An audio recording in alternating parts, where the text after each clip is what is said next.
Hello students, the topic of today is Woodward-Fisher rules for dienes.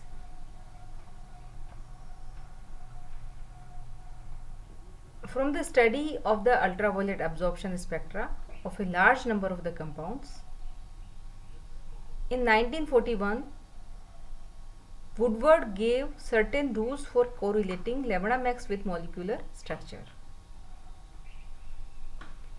In 1959, Scott Fisher modified rules with more experimental data.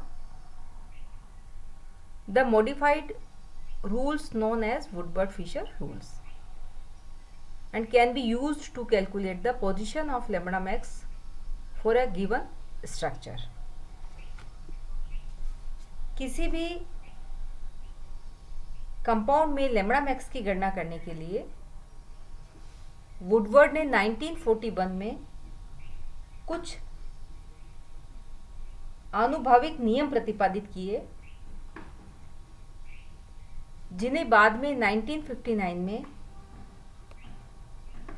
Fisher ने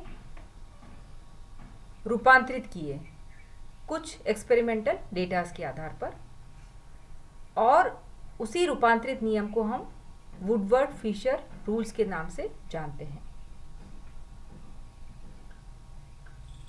इस नियम के आधार पर किसी भी कॉन्जुगेटेड कंपाउंड्स की लैम्बडा मैक्स की गणना की जाती है।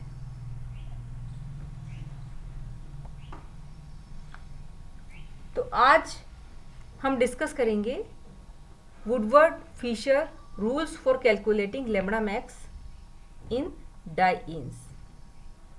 Dienes के लिए absorption maximum की वैल्यू Woodward-Fisher रूल्स के आधार पर कैसे कैलकुलेट करते हैं।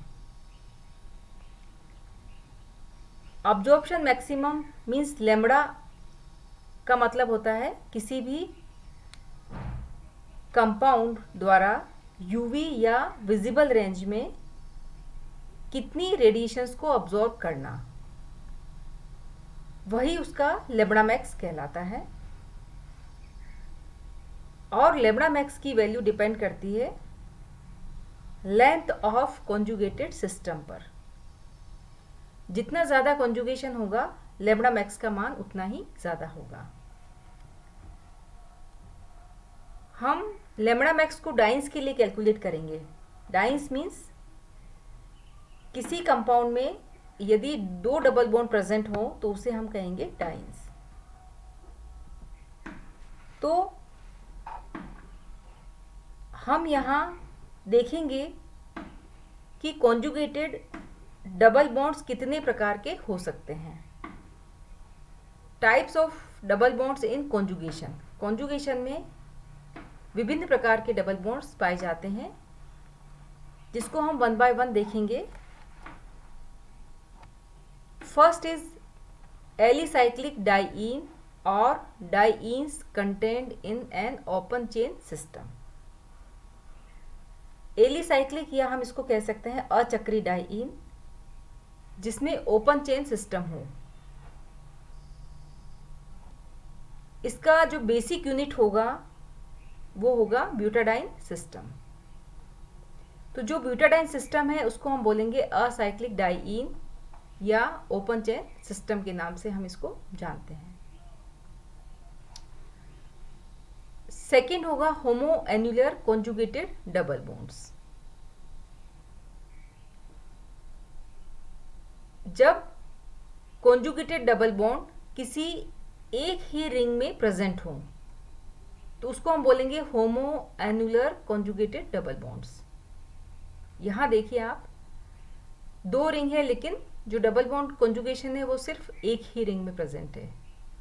ये भी होमो एन्युलर डबल बॉन्ड होमोडाइन सिस्टम है और ये भी होमोडाइन सिस्टम है। इसे हम होमोडाइन सिस्टम भी कहते हैं। तो when conjugated double bond present in the same ring, it is called the homodyne system या homoannular conjugated double bonds। Next होगा hetero annular conjugated double bonds. नाम से ही पता लग रहा है कि when the conjugated double bonds are present in different rings. ये देखिए यहाँ पर 2 रिंग्स हैं, कॉन्जुगेशन प्रेजेंट है लेकिन अलग अलग रिंग में डबल बॉन्ड प्रेजेंट है। ये देखिए यहाँ पर this is hetero annular conjugated double bonds. ये देखिए यहाँ पर डबल, सिंगल, देन डबल, और इसी प्रकार से ये यहाँ पर। तो these are the hetero annular conjugated double bonds. तो आपने समझा होमो एन्युलर और hetero annular conjugated double bonds के बारे में। नेक्स्ट है exocyclic and endocyclic conjugated double bonds. नाम से पता लग रहा है endocyclic double bond. Endocyclic double bond का मतलब क्या होगा कि double bond is present inside the ring. ये देखिए ये endocyclic. If double bond is present inside the ring then it is called the endocyclic double bond.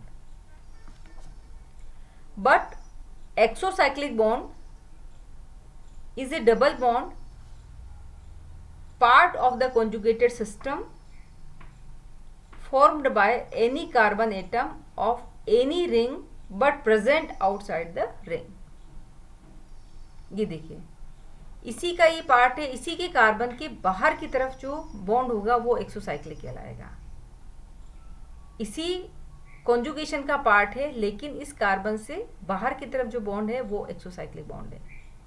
Same यहाँ पर देखिए यहाँ पर ये रिंग ए है और ये रिंग बी है।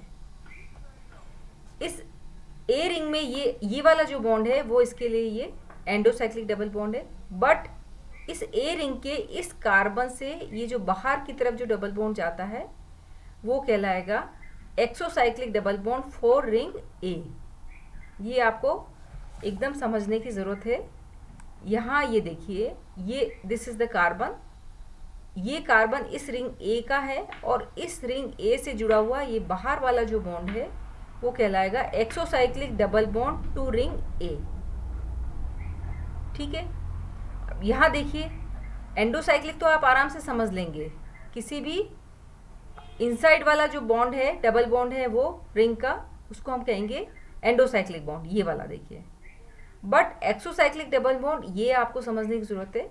यहाँ पर इसमें सिर्फ एक ही एक्सोसाइक्लिक डबल बॉन्ड है जो रिंग ए के लिए है, क्योंकि वो रिंग ए के कार्बन से जुड़ा हुआ बाहर की तरफ ये बॉन्ड है डबल बॉन्ड, तो इसको हम कहेंगे exocyclic double bond to ring ए।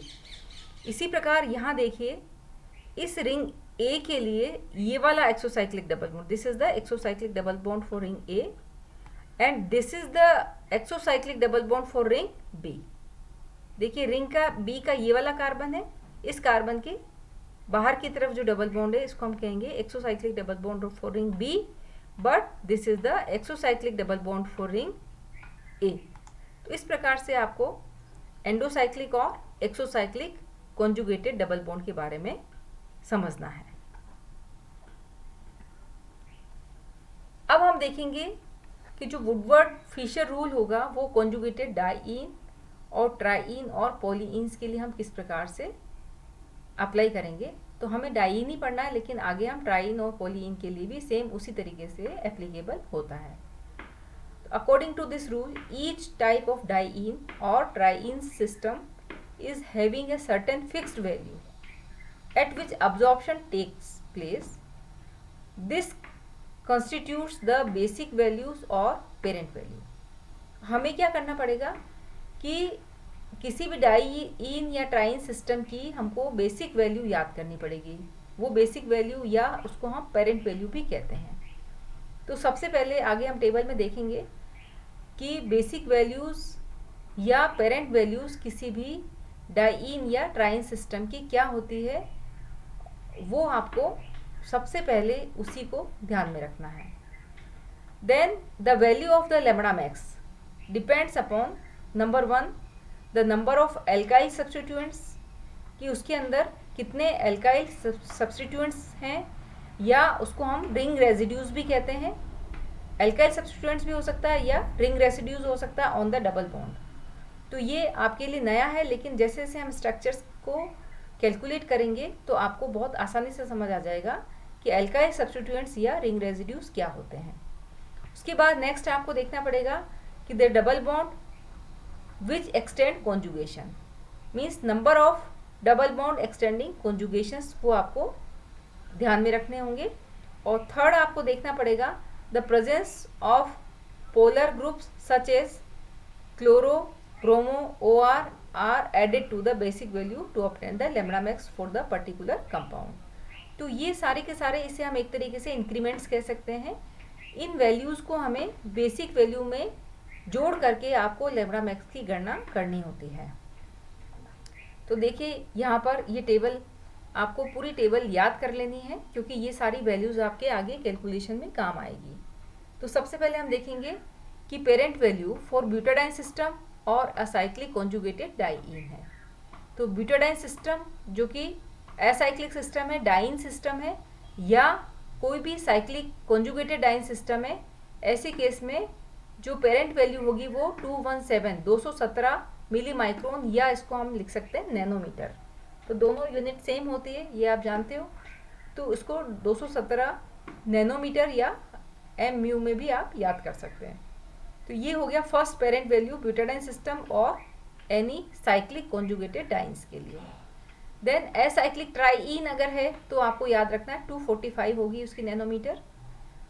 अगर homo annular conjugated diene system है तो 253 नैनोमीटर।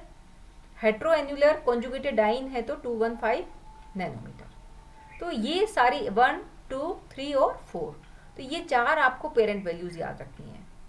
तो सबसे पहले हम किसी भी स्ट्रक्चर का लैम्ब्डा मैक्स कैलकुलेट करेंगे, तो उसके लिए आपको इनकी पेरेंट वैल्यू या हम इसको बेसिक वैल्यू कह सकते हैं, दोनों एक ही बात है।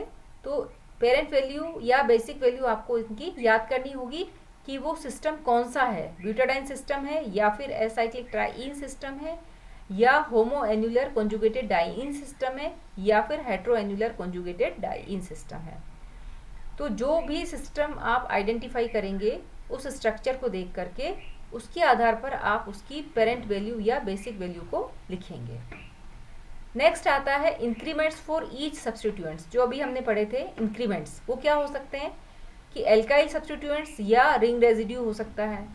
तो जितना जो एल्काइल सब्स्टिट्यूएंट्स या रिंग रेजिड्यूज होंगे उसको हम यूनिट में प्लस करेंगे पेरेंट वैल्यू के साथ 5 nanometre. Then exocyclic double bond अगर प्रेजेंट है तो 5 नैनोमीटर और आप प्लस करेंगे। यदि डबल बॉन्ड एक्सटेंडिंग कॉन्जुगेशन है तो 30 नैनोमीटर आप प्लस करेंगे। और अगर कोई ऑक्सोक्रोम्स जुड़े हुए हैं, OR है, SR है, क्लोरो, ब्रोमो, NR2 है या OCO CH3 है, इनकी वैल्यूज़ आपको यहाँ पर याद रखनी है कि इसकी +6 हो जाएगी। इसमें अगर SR ग्रुप है तो +30 हो जाएगा, क्लोरोब्रोमो है तो +5 हो जाएगा। इसी प्रकार से +60 NR2 के लिए और इसके लिए OCO CH3 के लिए 0 नैनोमीटर। तो ये सारे के सारे हमको ये एडिशनल वैल्यूज़ हैं जो आपको पेरेंट वैल्यू में जोड़नी है। तो सबसे पहले किसी का भी आपको स्ट्रक्चर निकालना है तो आप उसकी बेसिक वैल्यू या पेरेंट वैल्यू लिखिए। उसके बाद जितने इंक्रीमेंट्स हैं उसको आप उसमें प्लस करिए और साथ में अगर ऑक्सोक्रोम्स जुड़े हुए हैं तो उसको भी आप उसमें प्लस कर दीजिए। और तो जो ओवरऑल जो जुड़ करके जो वैल्यू आएगी वो उस स्ट्रक्चर की लैम्ब्डा मैक्स होगी। तो देखिए अब हम इसको कैलकुलेट करके देखेंगे कुछ एग्जांपल्स को लेकर के। नंबर 1 है calculate absorption maximum in UV spectrum of 2,4 hexa diene. देखिए स्ट्रक्चर बना हुआ आपके सामने। सबसे पहले आपको जो बेसिक वैल्यूज़ दे रखी थी उनमें से आपको ये डिसाइड करना है कि ये स्ट्रक्चर में कौन सी बेसिक वैल्यू होगी। तो ये बिल्कुल देखते पता लग रहा है कि ये कौन सा सिस्टम है, ब्यूटाडाइन सिस्टम है। और जब ब्यूटाडाइन सिस्टम है तो इसकी बेसिक वैल्यू होगी 217 नैनोमीटर। अब देखिए यहाँ पर ये जो बेसिक वैल्यू है सबसे पहले आप इसको मार्क कर दीजिए। ये देखिए यहाँ से ये carbon, double bond carbon, then single bond carbon, then double bond carbon. अब यहाँ से ये आप इसको आप सर्कल बनाइए एक तरीके से, ये इस तरीके से ये यूँ कट करेगा इसको। तो जितने बॉन्ड्स को कट करता है ये देखिए यहाँ पर ये इसकी बेसिक वैल्यू हो गई। ठीक है, अब इस कार्बन पर यहाँ पर ये सब्स्टिट्यूएंट जुड़ा हुआ है तो इसको एक नंबर 1 एल्काइल सब्स्टिट्यूएंट्स कहेंगे। और इस कार्बन पर, इस वाले कार्बन पर ये सब्स्टिट्यूएंट जुड़ा हुआ है तो उसको हम कहेंगे सेकेंड नंबर का alkyl substituents. Means number of alkyl substituents कितने हो गए? 2। ये वाला हो गया और सेकेंड एल्काइल सब्स्टिट्यूएंट ये हो गया, और ये वैल्यू हो गई आपकी पेरेंट वैल्यू। ये देखिए आप इसको, ये पेरेंट वैल्यू है। तो पेरेंट वैल्यू की वैल्यू आपने लिखी 217 नैनोमीटर। देन 2 एल्काइल सब्स्टिट्यूएंट, तो एक एल्काइल सब्स्टिट्यूएंट की वैल्यू होती है 5 नैनोमीटर, और अगर 2 एल्काइल सब्स्टिट्यूएंट हो गए तो उसको 5 × 2 करेंगे, तो इस प्रकार से 10 नैनोमीटर हो जाएगा। तो कैलकुलेटेड वैल्यू कितनी आ जाएगी? 227 नैनोमीटर, जो कि ऑब्जर्व्ड वैल्यू के बराबर है। तो आपको तो सिर्फ कैलकुलेट करके देखना है कि 227 नैनोमीटर इसकी कैलकुलेटेड वैल्यू आएगी। तो ये बहुत सिंपल है।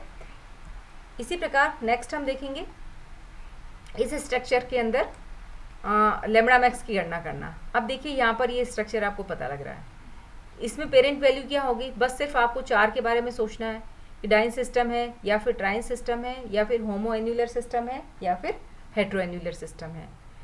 उन चारों में से जो भी होगा वो आप डिसाइड करेंगे और उसके बाद उसकी पेरेंट वैल्यू आप लिखेंगे। तो देखिए यहाँ पर ये होमोडाइन सिस्टम है। जब एक बार आप वो सब याद कर लेंगे तो आपको ये करना बहुत आसान होगा। तो होमोडाइन सिस्टम है तो इसकी पेरेंट वैल्यू हो जाएगी 253 नैनोमीटर।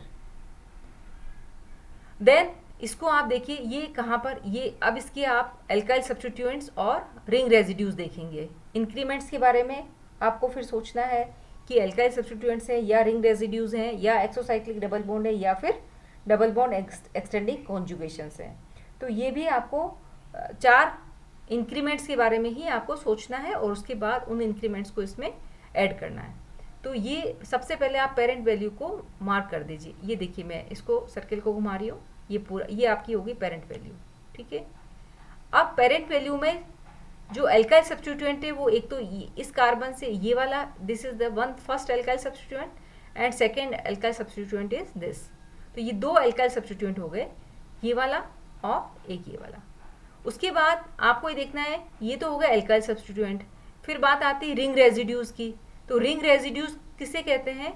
रिंग के जो कार्बन है जिसको, जो यहाँ पर इस कार्बन को बीच कार्बन के बॉन्ड को ब्रेक करके वो आपकी बेसिक यूनिट बनती है। देखिए ये वाली, ये पूरी आपकी बेसिक यूनिट थी। वो जिस कार्बन को यहाँ से कट करके निकलेगा ये सर्कल, तो उसको हम कहेंगे रिंग रेजिड्यू। तो ये एक फर्स्ट ये रिंग रेजिड्यू है, दूसरा ये रिंग रेजिड्यू। तो ये मैंने डबल एरो से दोनों मार्क किए हुए हैं।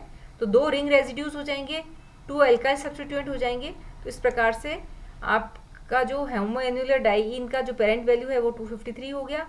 2 एल्काइल सब्स्टिट्यूएंट से 2 × 5 मीन्स 10 नैनोमीटर, और 2 रिंग रेजिड्यूज है तो 2 × 5 × 10, तो ये हो गया 273 नैनोमीटर, जो कैलकुलेटेड वैल्यू है और ऑब्जर्व वैल्यू के लगभग बराबर होती है।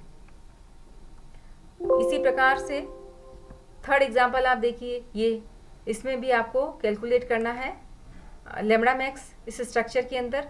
सबसे पहले आपको इसकी पेरेंट वैल्यू डिसाइड करनी है। तो देखते ही आपको पता लग रहा है कि 2 अलग अलग रिंग के अंदर डबल बॉन्ड है जो कि कॉन्जुगेशन में है, तो ये हो जाएगा हेट्रो एन्युलर डाइईन। ये देखिए, अब इस हेट्रो एन्युलर डाइईन में रिंग रेजिड्यूज हैं केवल, तो एक first ring residue, second, third and fourth, ये आपका पूरा कंप्लीट हो गया बेसिक वैल्यू। तो इस प्रकार से 4 रिंग रेजिड्यूज हैं तो 4 × 5 इक्वल टू हो जाएगा 20 नैनोमीटर। तो कैलकुलेटेड वैल्यू हो जाएगी 234 नैनोमीटर। नेक्स्ट देखिए लैम्बडा मैक्स इस कंपाउंड की आपको कैलकुलेट करनी है। तो यहाँ पर भी सेम वही चीज़ हो जाएगी। पेरेंट वैल्यू हेट्रोएन्युलर डाइईन है, अलग अलग रिंग में है, तो ये इसकी पेरेंट वैल्यू आप हेट्रोएन्युलर से डिसाइड करेंगे। ये देखिए 214 नैनोमीटर। हेट्रोएन्युलर की डाइईन की पेरेंट वैल्यू 214 नैनोमीटर, या कभी 215 भी लिखते हैं, कुछ बुक्स में 214 मिलेगी, कहीं आपको 215 भी होती है।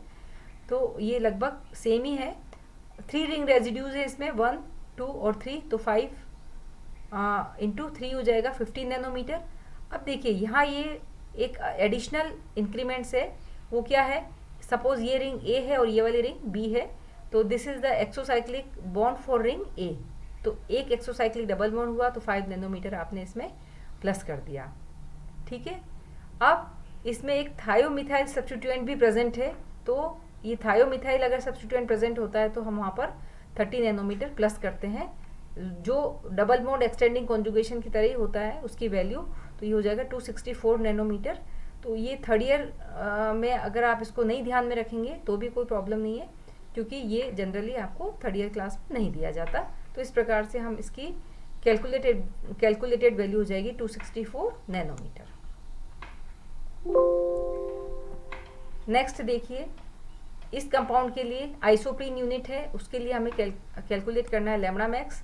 तो ये देखिए, ये हो जाएगी इसकी पेरेंट वैल्यू, ये बिल्कुल सिंपल। तो ये हो गया एसाइक्लिक ब्यूटाडाइन सिस्टम जिसकी वैल्यू होगी 217, और यहाँ पर अल्काइल सब्स्टिट्यूएंट कितने हैं, केवल ये 1, ये वाला, this is the alkyl substituent. ये आपका पूरा पेरेंट वैल्यू, और ये हो गया आपका अल्काइल सब्स्टिट्यूएंट। तो ये हो जाएगी 217 प्लस 5 नैनोमीटर 222 नैनोमीटर। इसी प्रकार से इस स्ट्रक्चर में देखिए ये सेम वही है, लेकिन यहाँ पर रिंग लगी हुई है, तो ये दोनों क्या हो जाएंगे, यहाँ पर 2 रिंग रेजिड्यूज हैं। ये फर्स्ट डबल बॉन्ड है, देन ये, तो एक तो हो जाएगा इसमें एसाइक्लिक ब्यूटाडाइन सिस्टम है तो 217, पहली बात। दूसरी बात, इस रिंग के लिए ये डबल बॉन्ड चूंकि बाहर है इसलिए 1 एक्सोसाइक्लिक डबल बॉन्ड, तो ये +5 हो जाएगा, और 2 यहाँ पर ये हो जाएंगे दोनों रिंग रेजिड्यूज या अल्काइल सब्स्टिट्यूएंट कह सकते हैं इसको हम। तो एक्चुअली रिंग रेजिड्यूज हैं ये, तो इसीलिए हम इसने यहाँ पर हम लिख देंगे 10 नैनोमीटर। तो इस प्रकार से इसकी वैल्यू जाएगी 232 नैनोमीटर। नेक्स्ट देखिए, ये स्ट्रक्चर है, ये एसाइक्लिक ब्यूटाडाइन सिस्टम है, बट यहाँ पर ये ब्यूटाडाइन सिस्टम आपने माना है इसको, लेकिन एक डबल बॉन्ड एक्सटेंडिंग कॉन्जुगेशन हो जाएगा यहाँ पर, तो 217 ब्यूटाडाइन सिस्टम के लिए, और 30 हो जाएगा plus double bond extending conjugation. देखिए यहाँ से, तो ये ऑल्टरनेट डबल बॉन्ड फिर आ रहा है यहाँ पर, तो इसको हम कहेंगे डबल बॉन्ड एक्सटेंडिंग कॉन्जुगेशन, और इसके लिए 30 आप प्लस कर देंगे, तो ये पूरा एक सिस्टम हो जाएगा, उसका लैम्डा मैक्स हो जाएगा 247 नैनोमीटर। नेक्स्ट, ये एक और एग्जाम्पल है जिसमें वही ब्यूटाडाइन सिस्टम है, बट ये देखिए यहाँ पर ये सब चीज़ें और आ गई, यानी अल्काइल सब्स्टिट्यूएंट्स आ गए 2, तो आपने 217 तो है ही, लेकिन आपने 2 अल्काइल सब्स्टिट्यूएंट की वैल्यू और प्लस कर दी, यानी 2 × 5 मीन्स 10 नैनोमीटर, तो ये हो जाएगा 227 नैनोमीटर। इसी प्रकार से ये देखिए बहुत अच्छा एग्जाम्पल है जिसमें ये हेट्रोएनुलर डाइईन सिस्टम है, ये देखिए हेट्रोएनुलर डाइईन सिस्टम है, तो इसका हो जाएगा 214 नैनोमीटर। ठीक है, 214 या 215 जो भी है वो दोनों ही सही होंगे, तो 214 नैनोमीटर आपने लिखा है।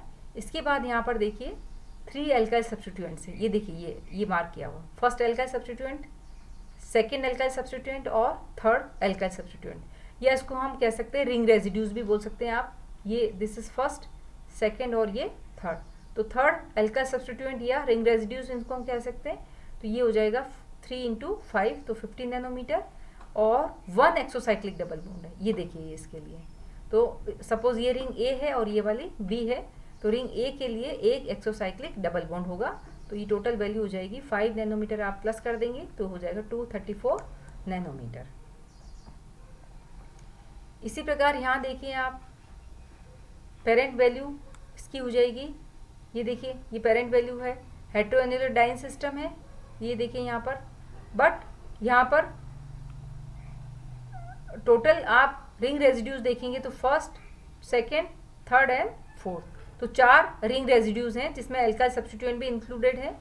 तो इसको आप 4 रिंग रेजिड्यूज भी लिख सकते हैं, तो 4 × 5 हो जाएगा 20 नैनोमीटर, और 1 एक्सोसाइक्लिक डबल बॉन्ड, ये देखिए सपोज ये रिंग ए है और ये वाली रिंग बी है, तो रिंग बी के लिए ये एक डबल बॉन्ड बाहर की तरफ है, तो exocyclic double bond for ring B. अब ये वाला सब नहीं आएगा क्योंकि ये इसके कॉन्जुगेशन में नहीं है, इसीलिए हमें केवल ये पेरेंट वैल्यू है सिर्फ यहीं तक आपको लेनी है, और इसी के आपको अल्काइल सब्स्टिट्यूएंट्स या रिंग रेजिड्यूज या एक्सोसाइक्लिक डबल बॉन्ड्स ये सब आपको कैलकुलेट करना है। तो इस प्रकार से कैलकुलेटेड वैल्यू आ जाएगी 239 नैनोमीटर। देखिए ये एक और एग्जांपल है जो होमोडाइन सिस्टम है, यहाँ पर ये वाली देखिए homodiene system, but extending conjugation present है, तो ये डाइन सिस्टम, और ये डबल बॉन्ड देन सिंगल और देन डबल बॉन्ड, तो हम यहाँ पर एक्सटेंडिंग कॉन्जुगेशन 30 प्लस कर देंगे, तो ये हो जाएगा डाइन सिस्टम का पेरेंट वैल्यू 253, और डबल बॉन्ड एक्सटेंडिंग कॉन्जुगेशन हमने 30 कर दिया, तो ये हो जाएगा।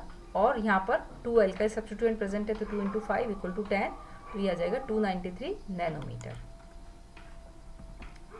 इसी प्रकार ये लास्ट एग्जाम्पल देखिए, और ये इम्पॉर्टेंट एग्जाम्पल है, क्योंकि यहाँ पर देखिए, यहाँ अगर आप 2 रिंग ये वाली लेंगे तो इसको आप हेट्रोएनुलर भी पेरेंट वैल्यू मान सकते हैं, और अगर हम केवल इसी को लेंगे पेरेंट वैल्यू तो ये होमोडाइन सिस्टम भी हो सकता है। तो जहाँ पर हेट्रो सिस्टम भी है और होमो सिस्टम भी है, तो ऐसी स्थिति में हम होमो एनुलर डाइईन की ही बेसिक वैल्यू लेकर के हम चलते हैं, जिसकी वैल्यू ज़्यादा होती है, तो होमो पेरेंट वैल्यू हो जाएगी होमो एनुलर डाइन सिस्टम।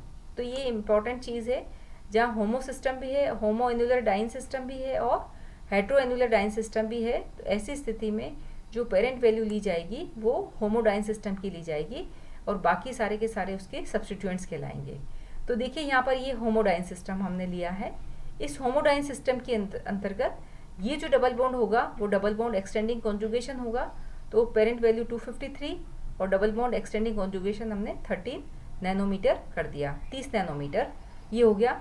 और यहाँ पर जब हम एक्सोसाइक्लिक डबल बॉन्ड की बात करेंगे तो एक देखिए, यहाँ सपोज ये रिंग ए है और ये वाली बी है, तो इसका जो रिंग ए के लिए ये वाला कार्बन है इससे जुड़ा हुआ, ये बाहर का बॉन्ड है, तो 1 एक्सोसाइक्लिक डबल बॉन्ड प्रेजेंट, यहाँ पे हम कर देंगे 5 नैनोमीटर। और एल्काइल सब्स्टिट्यूएंट को कैलकुलेट करिए आप, तो ये एल्काइल, अब आपका ये पूरा बेसिक वैल्यू ये बन जाएगा, यहाँ से लेके कि आप इसको यहाँ लेंगे और ये इस तरीके से हो जाएगा।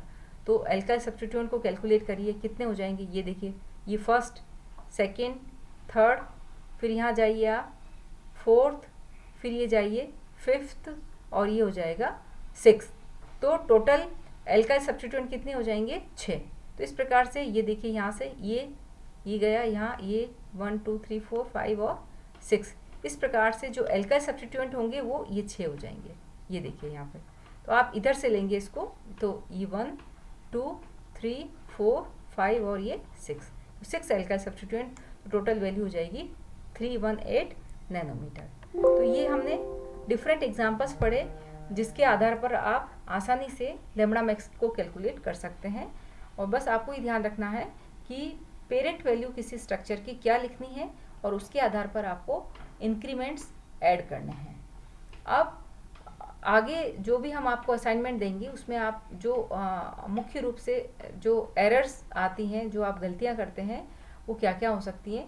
तो देखिए, फर्स्ट स्ट्रक्चर बनाया हुआ है, this compound has 3 exocyclic double bond, the indicated bond is exocyclic to 2 rings. अब देखिए यहाँ पर ये वाला जो बॉन्ड है, इसको यहाँ पर 3 एक्सोसाइक्लिक डबल बॉन्ड है, लेकिन ये जो डबल बॉन्ड होगा ना, वो इस रिंग ए के लिए भी एक्सोसाइक्लिक है और इस रिंग के लिए भी एक्सोसाइक्लिक है। तो this exocyclic double bond is indicated the bond for 2 rings. एक इसके लिए भी होगा एक्सोसाइक्लिक, और रिंग ये वाली रिंग इसके लिए भी एक्सोसाइक्लिक डबल बॉन्ड होगा। तो ये आपको थोड़ा सा ध्यान रखना है। सेकेंड बताया, this is not a heteroannular diene, इसको आप हेट्रोएनुलर डाइन कभी ना समझे।